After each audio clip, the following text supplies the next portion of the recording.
Schnitzel, how to play.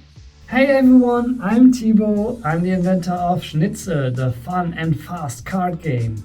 And today I will show you how to play it. But don't worry, it's very easy. The goal of the game is to have the lowest score possible. And then you win. That's it. So, what are you waiting for? Grab a copy of the game and let's play. Alright, let me walk you through the contents of the game. So here we have 1. The instructions manual, which you might be able to skip after this tutorial, and 2. The game cards. And that's it. Start by shuffling the game cards thoroughly. Place the game cards in the middle of the game. This will be the beginning of the draw pile. Now distribute 4 cards face down in front of each player. At this stage, no one is allowed to look at them or rearrange them. Take the topmost card from the draw pile and place it face up next to it. This starts the discard pile. Now, each player can look at 2 of their 4 cards and memorize them. Then, turn them back face down in the same spot. Note that for the sake of the example, you will now see all the cards from every player. However, in the real game, you would of course only see your own cards. And you better memorize them, because it is forbidden to look at them again. And that's it for the preparation. The oldest player in the game starts. When it is your turn, you can choose to take a card either from the draw pile or from the discard pile. Let's say, for example, in this case, player 1 decides to draw from the draw pile. It is a 7, and in this example, player 1 decides not to keep it. So they get rid of it by placing the card on the discard pile, which ends player 1's turn, and it's now the next player's turn. Player 2 starts with the same option. Either take a card from the discard pile or the draw pile. In this case, they decide to take from the draw pile. It's a 3, pretty low number, isn't it? So they decide to keep it, and to keep it, they simply swap one of their face down cards with the 3. The face down card is now revealed and placed on the discard pile. The 9 was not one of the cards that player 2 saw in the beginning, so they took a gamble by taking the 3, and luckily it paid off for them, since the 9 is much higher than the 3. And that ends their turn, which means it's now the turn of player 3, who has the same option, either take from the draw pile or the discard pile. In this case, they decide to take from the draw pile. It's a 0. What? That's amazing. They obviously want to keep the salad. So same as before, they need to swap it with one of their cards, and since the 0 is extremely low, they also feel confident to swap it with one of the cards they don't know yet. The card that has been swapped is revealed and placed on the discard pile. That's it. Each player takes turns following these steps until the game is over, or in about 5 billion years when the sun explodes. Don't forget, when the opportunity arises, you can also take from the discard pile. Look, here the player decides to take from the discard pile. The same principle applies. You take the card from the discard pile and swap it with one of your cards. The cards you just swapped is then revealed and placed on the discard pile. A -1? Oh no! Lucky for player 1, who obviously wants to take that one. Player 1, who probably forgot about the 8 and is blinded by the 2 -1s, thinks he has the low score of all and calls out for the end. Schnitzel! Exactly. As the last action of your turn, you can yell Schnitzel like a German. This initiates the last round. Everyone gets one more turn, except for the player who yells Schnitzel. When it's their turn again, the game is over. When the game ends, each player reveals their cards and adds up the cards' values. Action cards are usually worth 10 points. The player with the lowest score, or with no card left, wins. In this case, to the surprise of player 1 who ended the game, the actual winner is player number 3 with only 8 points. Now, that could be it, but that would be quite boring, right?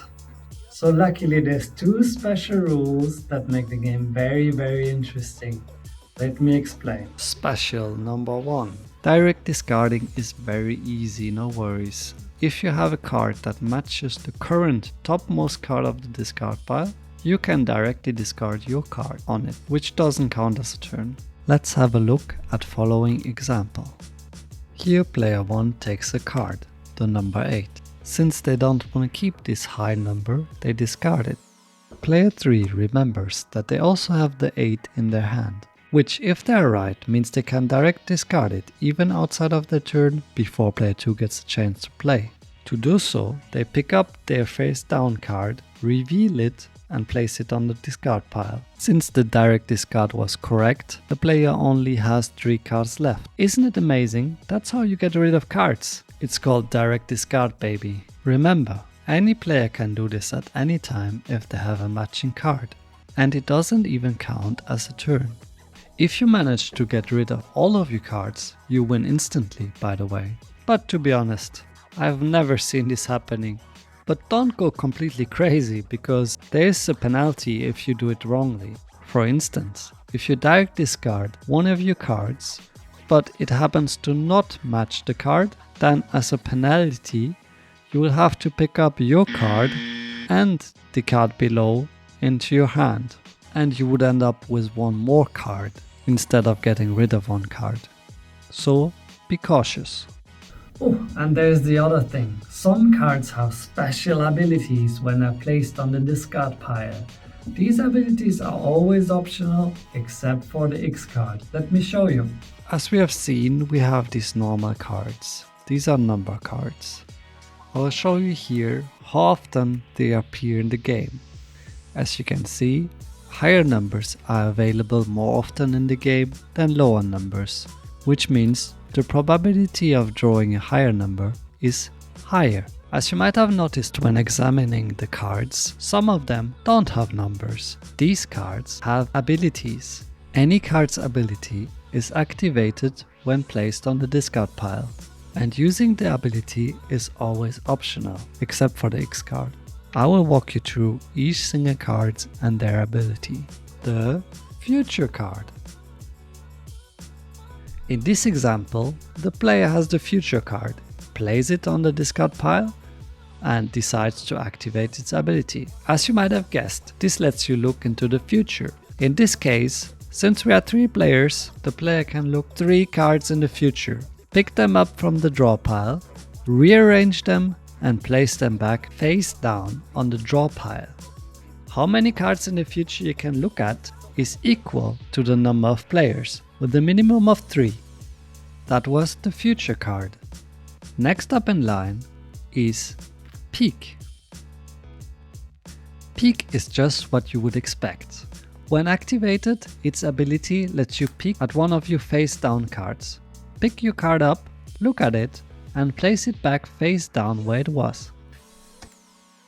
That was the special card called peek. Now let's look at attack. With attack, you can attack another player. By placing attack on the discard pile, you can pick up one card from the draw pile and give it to another player.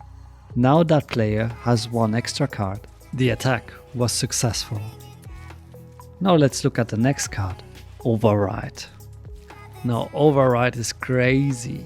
Overwrite lets you replace your whole hand with another player's hand. Look, in this example, player 2 plays Overwrite and they choose to replace their whole hand with the hand of player 1.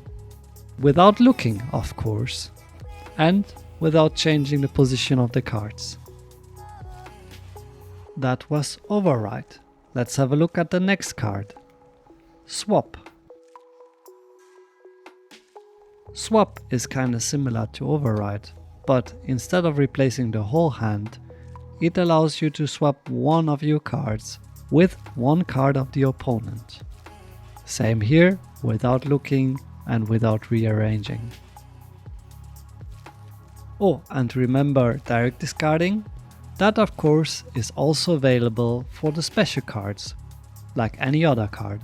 Here player 2 direct discards their swap 1 card. That allows them to swap one of their cards with one card of the opponent, even though it's not player 2's turn. The only rule here is that each player is limited to one ability per turn.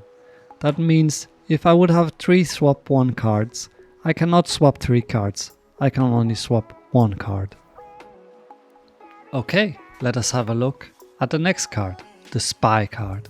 This card's ability lets you spy at the other player, and you know what they say, knowledge is power. So when you activate the ability, you can look at one card from each opponent. Don't show it anyone else. Remember the card and put the card back face down at its original position. You're really a master spy, aren't you? Alright, let's have a look at the next card, the Nope card. Remember all the cards you just saw?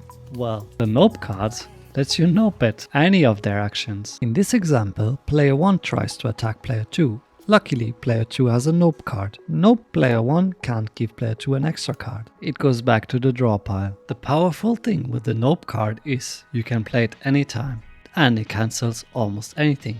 Let's have a look at another example. Here, the player wants to take up a card. Nope, you have to discard it. And the coolest thing of all, you can even nope a Nope card. Let's have a look at the same example as before. Player 1 wants to attack player 2. Player 2 has a Nope card. Nope, not gonna happen. However, player 1 also has a Nope card. So, nope your Nope. Player 1 can still attack player 2. There you go. Make sure to go creative with that Nope card and have fun. That was the Nope card. Let's have a look at the next card, the last card, the X card. The X card is a dangerous beast. It forces the game to end. You are forced to discard it, and that means the game ends instantly. You all show your cards, count the numbers, and the player with the lowest score wins. And in this example, that will be player 3 with only 20 points. However, if it's already in your hand, it only activates when you discard it. In this example, player 1, with the help of Peek, figures out that they have the X card on their hand. Player 1 knows that as soon as they discard the X card, the game ends instantly. But player 1 by now also knows the other two cards in their hands, which player 1 wants to use to their advantage. Oh, a 6, how perfectly convenient. Player 1's opportunity has come. It is now possible to direct discard the two 6s. And now to end the game with a -1 by swapping it with the X card. This ends the game immediately. Everyone shows their cards, the sum is counted, the other players have no chance. That's a plan perfectly executed. Player 1 wins the game. That was the last card. No worries if you forgot one. You can always come back and pause here or find all the rules and abilities in the written rules that comes with your game. And that's it, everyone. I hope you're all very hungry for the game, so let's go and have some fun.